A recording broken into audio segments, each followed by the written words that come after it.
My hands still shake when I think about what happened last winter. I'm telling you this story because I need someone to know the truth, even if you don't believe me. It all started when I was working at the local pizza shop downtown. I was 19 then, just trying to save money for college. That's where I met Luna. She seemed nice at first, always ordering the same slice of cheese pizza and sitting at the corner table. But after a few weeks, I noticed something strange.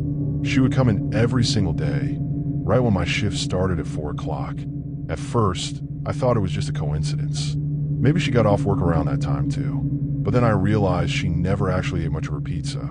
She would just sit there, watching me work. When I would look over, she would quickly look down at her phone and pretend to be busy. One day, my manager Jake asked me to deliver some pizzas to the apartments across the street. As I walked back to the shop, I saw Luna's car parked in the alley. She was sitting inside, and when she saw me, she quickly drove away. My stomach felt weird, like something was wrong, but I tried to ignore it. The next week, things got much worse. Luna started calling the pizza shop, asking when I would be working. My coworkers told me she would hang up as soon as they said I wasn't there. Then she began showing up at random times, not just at 4 o'clock. She would order food and sit there for hours, just staring. I decided to talk to my friend Marcus about it. He told me I should be careful and maybe tell someone at work. But I felt bad. Luna seemed lonely, and I didn't want to get her in trouble over nothing. Then one night, everything changed. I was walking to my car after closing the shop. It was really dark, and the parking lot only had one working light. As I got in my car, I heard footsteps behind me. I turned around, and there was Luna standing about 10 feet away. "Hi," she said softly. I was hoping we could talk. My heart started beating fast. "Luna, it's really late. How did you know I was here?" "I've been waiting," she said, taking a step closer. "I wait for you every night." I quickly got in my car and locked the doors. Luna came up to my window and knocked on the glass. "Please don't leave," she said. "I just want to be your friend." I started the engine and drove home as fast as I could. In my rearview mirror, I could see her standing in the empty parking lot, watching my car disappear. The next few days were quiet, and I thought maybe Luna had gotten the message. But I was wrong. She started showing up at places where I hung out with my friends. The coffee shop where I studied, the gym where I worked out, the grocery store where my mom sent me to buy milk. Every time I saw her, she would wave and smile like we were old friends. But she never came close enough for me to talk to her. She would just watch me from far away, like she was studying everything I did. My friend Marcus said I should call the police, but what could I tell them? That someone was buying pizza and going public places? I knew they wouldn't take me seriously. Then came the night that still gives me bad dreams. I was at home, playing video games in my room. My parents were out of town visiting my grandparents, so I was alone in the house. Around midnight, I heard a sound outside my bedroom window. At first, I thought it was just the wind blowing through the trees. But then I heard it again, a soft tapping sound like someone knocking very gently on the glass. I turned off my game and listened carefully.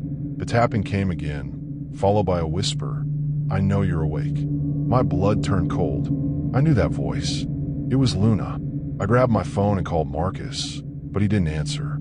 I was too scared to look out the window, so I just sat on my bed, hoping she would go away.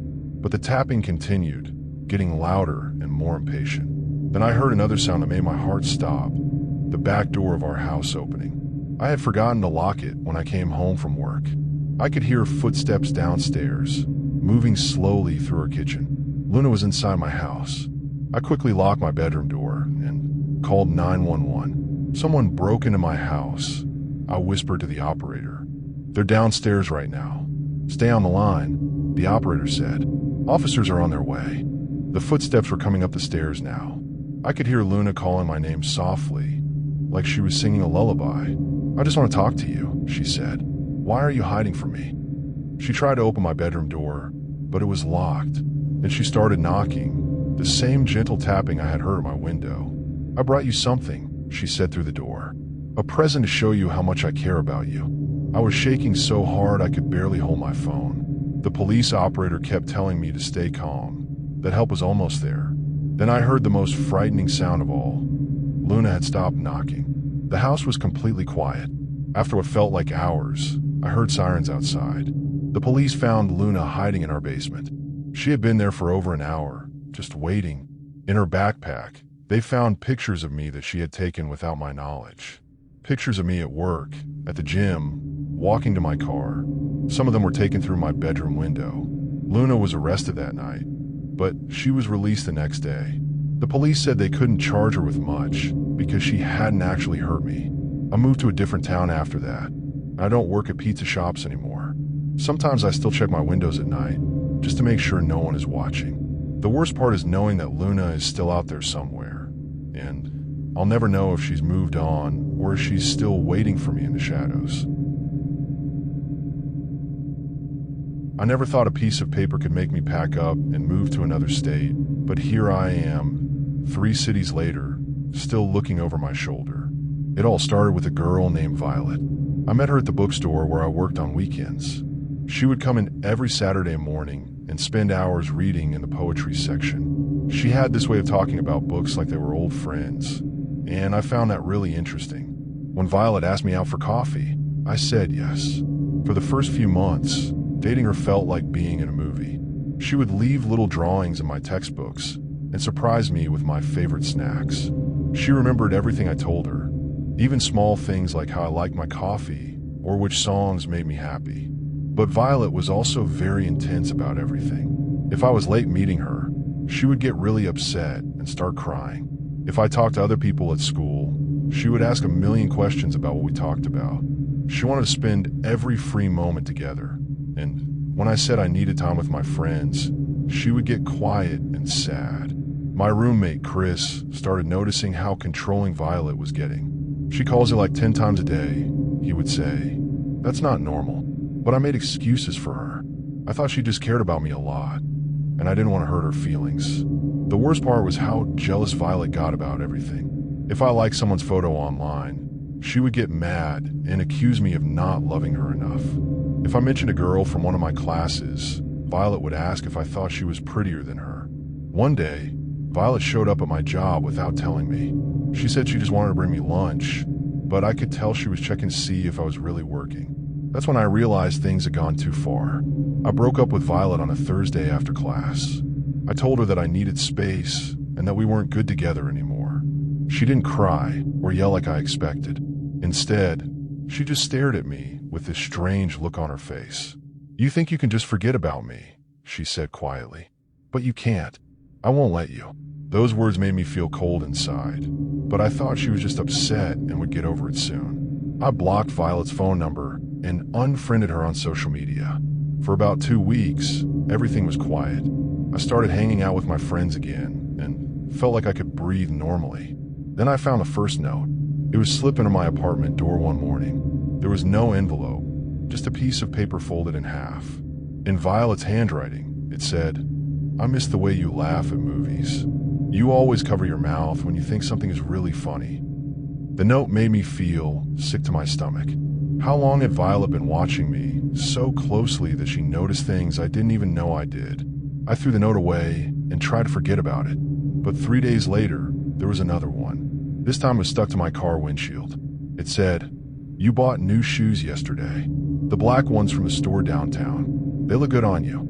I remember buying those shoes, and I had been alone. But somehow Violet had seen me.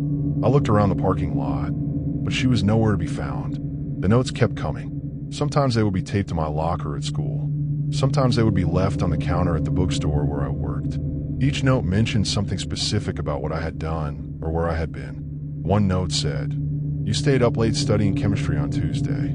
I could see your light on until 2 a.m. Another said, "You wore your red shirt to class today. It's my favorite color on you." I realized that Violet must be following me everywhere I went.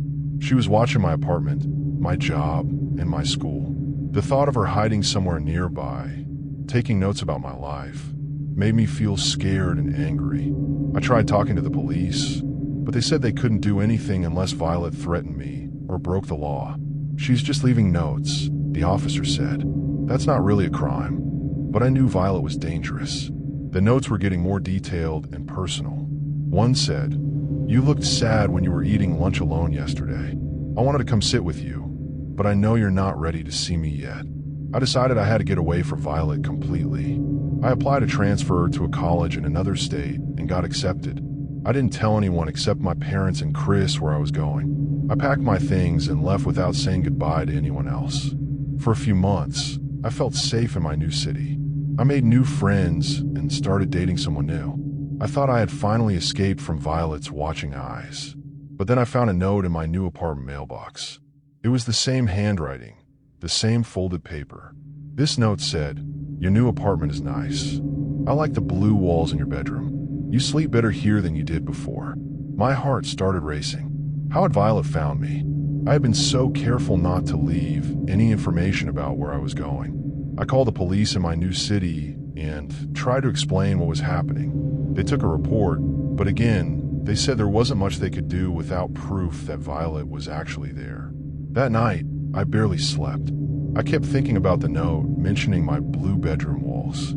That meant Violet had been inside my apartment somehow. She had been watching me sleep. The next morning, I found another note taped to my front door. This one was different. Instead of words, it was a picture that Violet had drawn of me sitting at my desk in my bedroom. The drawing was very detailed and accurate. She must have been watching me through my window. I packed up all my things that same day and moved to a different apartment across town. I got new locks and hung thick curtains over all the windows. I even bought a baseball bat to keep next to my bed. For 2 weeks, everything was quiet. I started to hope that maybe Violet had given up and gone home. But then I found the final note. It was different from the others. Instead of being folded, it was in an envelope with my name written on the front. Inside was a photo of Violet and me from when we were dating. We were smiling and looked happy together. But someone had used a knife or scissors to cut out Violet's eyes from the photo. Where her eyes should have been, there were just empty holes. On the back of the photo, Violet had written, "I can see you even when you can't see me. Distance doesn't matter. I will always find you." That was 6 months ago. I moved again after that, this time to a small town where I'm living with my cousin and his family. I changed my phone number and email address. I don't use social media anymore, and I'm very careful about who I trust with personal information. I still get nervous when I see folded pieces of paper or when someone knocks on the door unexpectedly. Sometimes I think I see Violet in crowds or behind windows, but it's always just my imagination. The police told me to keep all the notes as evidence, so I have them stored in a box in my closet. I hope I never have to look at them again. Every time I hear a door creak at night, my heart stops for a moment. What I'm about to tell you happened 6 months ago, and I still check my locks 3 times before bed. I used to date this guy named Derek. We met at a coffee shop where I worked part-time while going to college. He seemed really nice at first, always ordering hot chocolate and leaving big tips. After a few weeks of small talk, he asked me out, and I said yes. For the first few months, everything felt perfect. Derek would bring me flowers and write me sweet notes. He would walk me home after work and make sure I got inside safely. My roommate Sophia thought he was the sweetest boyfriend ever. But slowly, things started to change. Derek began asking strange questions like who I talked to during my classes and why it took so long to answer his texts. He would get upset if I wanted to hang out with my friends instead of him. When I went to study at the library, he would show up and sit at a table nearby, just watching me read. The worst part was how he always wanted to know where I was. He would call me 5 or 6 times a day, and if I didn't answer right away, he would get really mad. He started showing up at places where I told him I would be, like he was checking to make sure I wasn't lying. My friends began to notice how controlling Derek was becoming. My best friend Rosa told me that she thought he was too possessive, but I made excuses for him. I told myself that he just cared about me a lot. The breaking point came when Derek asked if he could put a tracking app on my phone. He said it was just so he could find me if something bad happened. That's when I realized how crazy things had gotten. I broke up with Derek on a Thursday afternoon. I met him at the park near my apartment and told him we were done. He started crying and begging me to change my mind.